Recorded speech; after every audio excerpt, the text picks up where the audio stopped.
বন্ধুরা সবাইকে শুভ দুপুরের শুভেচ্ছা। তো রান্না করতে করতে অনেকটা বেলা হয়ে গেছে, দেখতেই পাচ্ছ। এখনও কাজে অনেক কিছু কাজ পড়ে, এই দেখো জামা কাপড় ঢিবি আছে, এগুলো কাচবো। আর এই দেখো বালতির মধ্যে রয়েছে, দেখতে পাচ্ছ।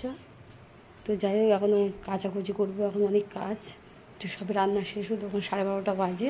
তো চলো কী কী রান্না করেছি তোমাদের সঙ্গে শেয়ার করে যাও। তো এখানে আছে ভাত, দেখতে পাচ্ছ। আর এদিকে আছে চিংড়ি মাছ ভাজা, ডিম ভাজা, এই দেখতে পাচ্ছ, ডিম ভেজে নিয়েছি। আর আছে ওল দিয়ে চিংড়ি করে নিয়েছি, ওলে চিংড়ি। আর এরকম কোনো আছে আলুর চোখা করে নিয়েছি, দেখতে পাচ্ছ, এই যে আলুর চোখা। আর এই যে এখানে আছে মুসুর ডাল, ঘন করে মুসুরির ডাল করে নিয়েছি। তো আজকে প্রতিদিন তো মাছ খাই, আজকে ডাল করে নিয়েছি।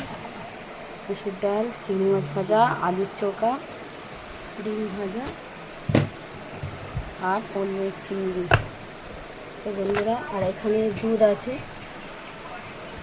তো চলো আজকে রান্নাগুলো কেমন হয়েছে তোমরা কমেন্টে জানাবে। টাটা সবাইকে।